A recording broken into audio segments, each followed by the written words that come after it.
উত্তাল ২০২৪ সালের জুলাই মাস। কোটা বাতিলের দাবিতে বৈষম্য বিরোধী ছাত্র আন্দোলনের লড়াইয়ের উত্তাপ ছড়িয়ে পড়ে বিশ্ববিদ্যালয়গুলোর প্রাঙ্গণ ছাড়িয়ে রাজপথে। তারই ধারাবাহিকতায় ছাত্র জনতার আন্দোলনে ৫ই আগস্ট শেখ হাসিনা পালিয়ে গেলে আওয়ামী লীগের দীর্ঘ ১৫ বছরের দুঃশাসনের অবসান হয়। তারুণ্যের শক্তি আর আলোয় উদ্ভাসিত নতুন বাংলাদেশ।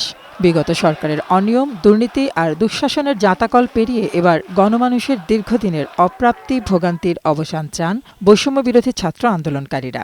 আমাদের নতুন বছর যে প্রত্যাশা সেটা অবশ্যই আমাদের জুলাই অভ্যুত্থানের সাথে কানেক্টেড, জনগণের আশা-আকাঙ্ক্ষার সাথে কানেক্টেড। বাংলাদেশের সাধারণ মানুষ এইসব চাঁদাবাজি, ধান্দাবাজি, টেন্ডারবাজি এইসবের বাইরে আসতে চায়। দ্রব্যমূল্যের যে ঊর্ধ্বগতি বা দ্রব্যমূল্য একটা নিয়ন্ত্রিত পর্যায়ে থাকা এবং একই সাথে একটা নিয়ন্ত্রিত বাংলাদেশ দেখতে চায়। একটা গণতান্ত্রিক রাষ্ট্রে একজন নাগরিকের যে অধিকারগুলো থাকে সেই অধিকারগুলো যেই সরকারই আসুক এই অধিকারগুলো যাতে কেউ কখনো খর্ব করতে না পারে। 2024 ছিল খুনের, 2024 ছিল শহীদের, 2024 ছিল অসংখ্য মানুষের অঙ্গহানি। আমরা 2025-এ কোনো অঙ্গহানি দেখতে চাই না, চাই একটি সুন্দর বাংলাদেশ। পুরনো জেঁকে বসা ঘুণে ধরা সরকারি প্রাতিষ্ঠানিক ব্যবস্থা বদলে জনগণের জন্য সেবা আরও সহজ ও সুলভ করার দাবি তাদের।